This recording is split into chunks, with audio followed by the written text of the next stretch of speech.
The word samsara does not mean family. It just means cyclical.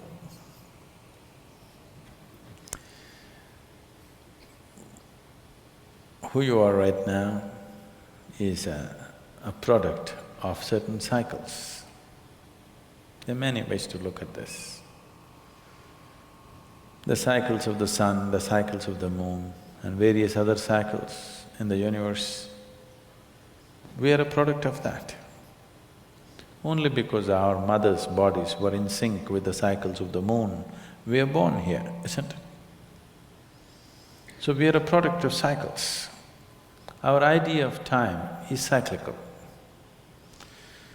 If the planet spins once, we say it's a day. If the moon goes around, we say it's a month. If the planet goes around the sun, we say it's a year. Our idea of time itself is cyclical. If it was all like this, going like this, you wouldn't know what is time because there are no markers anywhere. If the planet was just going straight somewhere, would you know what is time? Only because it's in cycles, you're able to decipher as to what is time. You're able to measure a certain length of time. And your life is a certain amount of time, and it is going in cycles because it's a product of this. Solar system is like the potter's wheel which has generated this. So time and the cycles of time, either you can be trapped in the cycles of time or you can ride the cycles of time. If you're trapped in the cycles of time, we say you're in samsara, because life becomes cyclical and it keeps repeating. Psychologically, physiologically definitely there are cycles. The monthly cycles in a woman's body are related to the moon. There are other cycles which are related to the sun, which are not so obvious as the cycles of the moon, but they're happening. If you observe your life carefully, you will see it is cyclical. Same things are repeating themselves in different colors, but same things are repeating themselves over a period of time. You can actually look whether it is 12 years, it's 6 years, it's 3 years, it's happening at some point. If it is happening in very short cycles, you are heading towards a psychological breakdown. If it's happening in long enough cycles, you're just suffering boredom.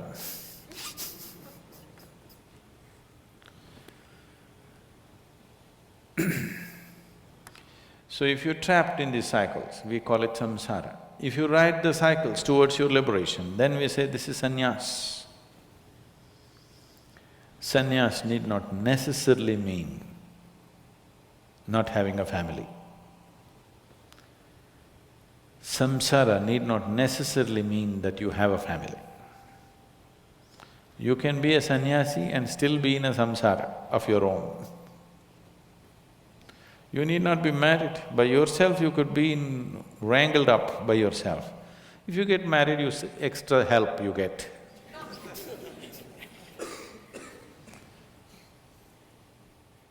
People are alone and they're quite wrapped up by themselves, they don't need anybody's help.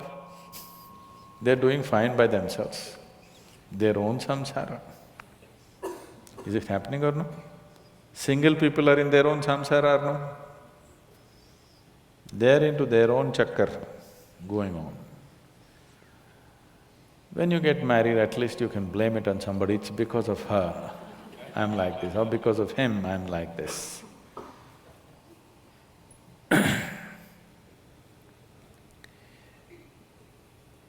So these words have gotten related to certain aspects of life because generally it's believed that you can be trapped in samsara only when you have a family. Because once you have a family, you have to earn certain amount of money, you have to do certain things, children are there, means certain things have to be managed, so things become cyclical. When things are going in cycles, it feels that everything is better organized. If it was not going in cycles, every day is a new day. With children around you, every day new day, you can't deal with it. It's better it is happening in some system. So you will aspire for a cycle. You will not want new things to be happening every day. You want some order, you want some expected things to happen. Surprises look like disasters. This happened one day. Shankaran Pillai was going home. And suddenly he thought, he's done nothing for his wife in the last few years. So, he bought a huge bunch of red roses and went home and knocked on the door. And when she opened the door, with a big grin on his face, he tried to give the roses to her. She just blew up. She just blew away and she said, "You fool, you know since morning the tap has been leaking, the dog has been sick, and the children had a food fight, I've been cleaning the whole place, and now you have the courage to get drunk and come home?"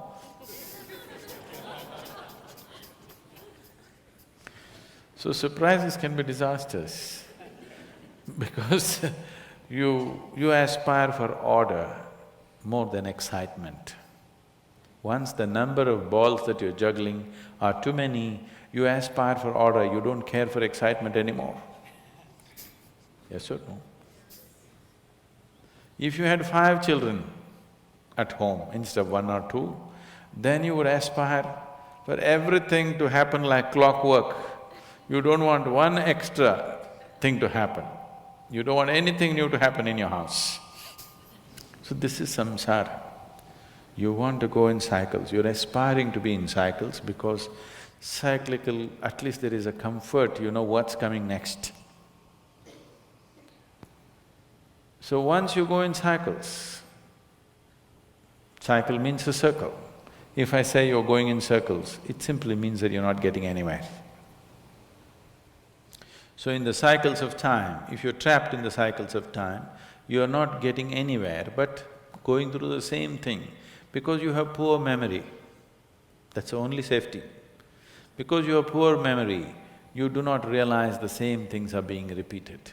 Suppose your memory opened up to many lifetimes and you realize you've been doing the same stupid things over and over again, you got excited about the same little things again and again, you would feel utterly silly, isn't it?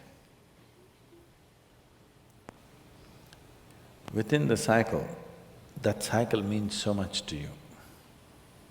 It looks like it's everything. If you break that cycle and something beyond the cycle becomes apparent to you, suddenly what's within the cycle is so limited and so meaningless. The relationships, the activity, the thoughts, the emotions, everything that you held as everything in your life, suddenly, poof. So this is sannyas. That is, you've broken the cycles of time. You're riding the cycles of time. You're not trapped in the cycles of time. So can I do this within the family? You can, but nobody need to know. If they know, they won't be able to live with you unless they're also like that. People are looking for some bondage. People don't come together seeking freedom, they're coming together seeking bondage, isn't it?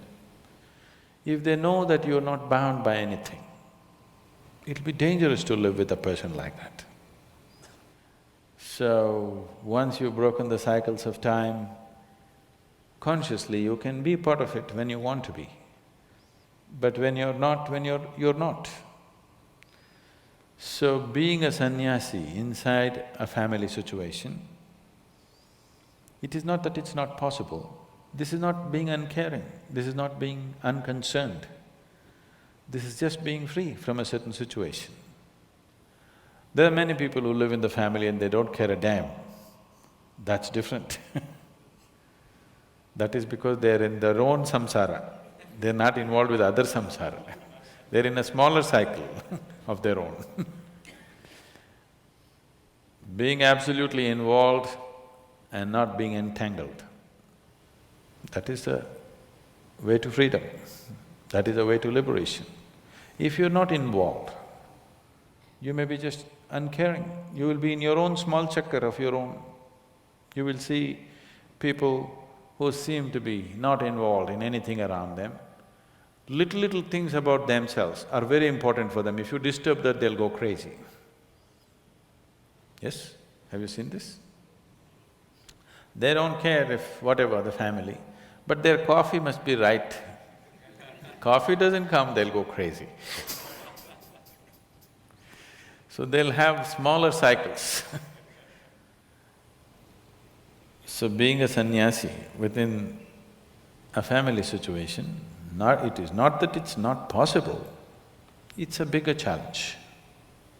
If you're a sannyasi by yourself, nobody around you, it's a lesser challenge because you don't have to carry anything with you. When Gautama, the Buddha, was asked, is it good to walk in company or alone? He's a very brutal man. He said, it's better to walk alone than to walk with a fool. He's saying, who else will marry you? You're not getting me. Who else will marry you? Unless he is a fool, why will he be with you? Better to walk alone than to walk with a fool. It's a loaded statement.